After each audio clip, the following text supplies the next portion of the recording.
Hello, welcome to 4-H Live Online Learning. My name is Sarah Havens, and I'm a field specialist in natural resources for the University of Missouri Extension. And today I'm going to talk to you about wildlife habitat in your backyard. So come along with me, I'm going to show you some things, and then we're going to go out and look at my backyard. Let's start with the 4-H pledge. I pledge my head to clearer thinking, my heart to greater loyalty, my hands to larger service, and my health to better living for my club, my community, my country, and my world. Now let's talk about a little bit about wildlife and wildlife habitat. Did you know that plants, shrubs, and trees help trap and hold dust and pollen that can damage human lungs and lessen the amount of chemicals transported to streams? Just 1 acre of trees and shrubs can produce enough oxygen for 18 people every day. Yards and community parks provide habitat for wildlife and can serve as critical areas for wildlife populations. There are things we can do in our own backyards to improve it for wildlife. How do you know if your yard is good habitat? You can look at what you have. A walk through your yard as well as observing wildlife will give you a great idea about what lives in your yard. You can also do things to improve habitat for wildlife. You can plant shrubs or trees that attract wildlife. You can provide food sources through bird feeders or squirrel feeders. Yep, you can even feed the squirrels. What's outside your window? Right now, why don't you look out your window and see what's there? Observation of wildlife can be done from our windows, from our backyards, from our porches. You can watch bird feeders, the canopy of a tree in your yard, or a space that provides shelter such as under outbuildings or along forest lines. These are great places to find wildlife in your backyard. What's out your window? Write down 2 plants or animals that you see outside your window right now. Outside mine, I've seen this morning a black-capped chickadee and a cardinal. Let's observe our yard or neighborhood some more. So what are some things that we can look for in our backyard that indicate that it is a great place for wildlife? So we can look for scenic places, so forests, meadows, lakes, ponds, streams. Special features, so if we have big mature trees, these are great places for things like squirrel nests, bird nests. Raccoons even will use some of our neighborhood trees. Hedgerows, these are the spaces between your yard and maybe the neighbor's yard, or a space between your yard and another open space. We can also look for things like morels in the spring. Who's been finding morels this year? So sometimes these pop up in our neighborhood and we don't have to go to the woods and look for them. Water. So all wildlife, all living things really need water to survive. What kind of water sources do you have in your yard or nearby? So things like springs, places where you catch fish, or places where you hear frogs. Animals. So we can look on our property and see what animals are close by. Sometimes, depending on the size and location of our property, we'll find things like dens, bird nests, butterflies, or deer trails even. The seasons. So observing your yard throughout the seasons can give us a great indication of what lives there. Not everything is going to be present in every single season. So we can look at right now, the spring flowers are blooming, but they'll soon disappear and give way to summer flowers. We can also look at fall colors. This is a great way for us to know what trees are there. Sounds. It's always great to observe the sounds of your yard. Is there water flowing? Are there songbirds singing or coyotes howling? Smells. Flowers in spring, leaves in fall. These are great ways to observe your yard. You should take notes on what you see. This is just a example of a natural resource rating scale that we use when we assess urban areas, but you could use this too in your yard. Take note of what's there. So are there species of local interest? So can you find birds, mammals, reptiles, amphibians, butterflies, insects? Insects are some of the best wildlife that we can observe in our yard because there's so many that are usually present. We can also do things that improve our yard for insects. So for pollinators in particular, we can plant things like milkweed or native flower species. We can also provide nests, so we can make a bee house that attracts those pollinators. What type of vertical structure and diversity of vegetation do we have in our yard? Do we have lots of different grasses, lots of different trees, lots of different shrubs, or do we have all the same? This makes a big difference in what wildlife is going to use that. Horizontal structure and diversity of vegetation.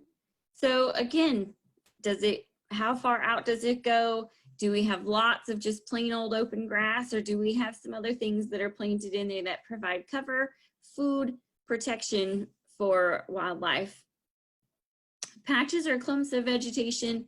So we don't want to have isolated plants, but they need various types and clumps along the way.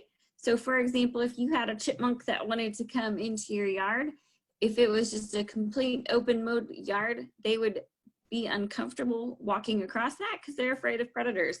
But if we have shrubs and bushes and other clumps that make up places they could hide, then they can move into your yard or move towards your feeder if you have a feeder that's aimed at chipmunks. Again, vegetation corridors, these are linkages of plants across the landscape that allow wildlife to move among habitat areas. Even in our urban areas, for some of our large animals like deer, if we can provide them with shelter or corridors where they can move from a forested area through the neighborhood, this helps support those populations. So follow me as I walk through my yard, and we're going to talk about what wildlife habitat I have. Okay, I'm going to start my live backyard habitat, and I kind of live in a unique place. So actually, if you look at my video, right across there is the falls at Bennett Springs State Park. So my husband's the hatchery manager here at the state park.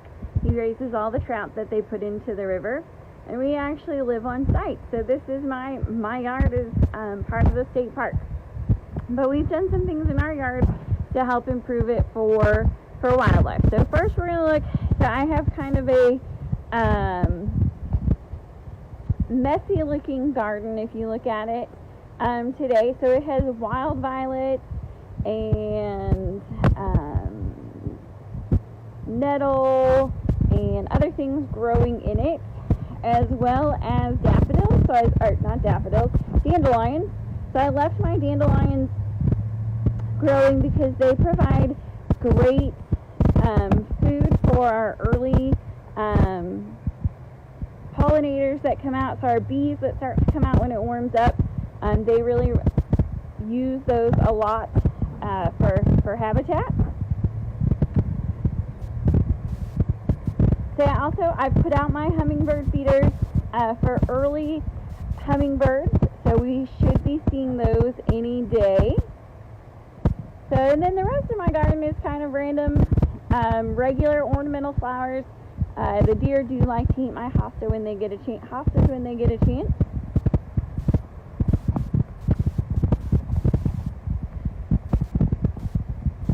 Some other just kind of random habitat. So we have some native plants that we are starting. So this is eastern wahoo, so they're getting ready to be put out in the yard. It's still fairly early.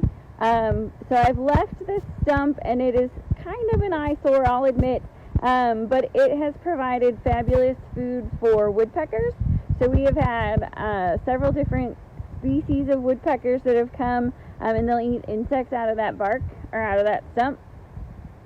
The rest of this garden is planted with various native species, and again, we're still early in the growing season, but in this area I have rose mallow that is a native, and it looks like it's related to hibiscus, so it looks like a large hibiscus. If you look out kind of along our yard and then over in this direction, I have a wood pile that we have left all winter. So we've left that for rabbits, other small mammals to use for cover and shelter. The other thing that we've done to improve habitat in our yard is we did not rake or clean up the leaves this year. So we did this for a reason. So a lot of our insects will overwinter as larvae in those leaves. I know not everybody's an insect fan, but they are important in our food chain. So it takes one group of chickadees, so one couple of chickadees, to raise one clutch of young, about 6,500 caterpillars, each year in order for them to raise their nest. So it's important for us to keep some of those insects around, even if we don't always like them. So additionally, if you look kind of in the yard, lots of kid things. I have 2 children. This is a lilac bush that's kind of planted midway between the forest and our yard, and it provides shelter for wildlife as it comes across or comes through. Also, if you do hear the river from our yard, so that's one of our water resources. But if you listen, there's lots of birds singing this morning, lots of kind of wildlife on the go since it's springtime. We also have several large trees, which again is something that you can't necessarily add to your yard, but if you do have them, maintaining them is important for wildlife and wildlife habitat. Here's another part of my yard. So again, it looks very weedy right now because we've been leaving a lot of our weeds for pollinators, for food for them, and very shortly in the next couple weeks I will start pulling these weeds. If you go through, again, a couple natives, this is Virginia bluebells. So again, a very early blooming flower in Missouri, which is great for our native pollinators, so they have an early new food source. Also in here I have hostas, which make a fabulous food source for the deer and are very decorative. What you can't see here, but is here, is milkweed. So I have a whole bunch of swamp milkweed that's planted in this garden, and this is where all my monarchs come and lay their eggs, and we hatched out about 250 monarch butterflies last year with our swamp milkweed that we have. So again, early in the year, it's not popped out yet, but once it starts coming out, it'll feed our monarch habitat and help with that. Another important native species that we have here, so I have a sassafras tree that's a native. So this will provide, again, valuable food sources for native caterpillars and native butterflies.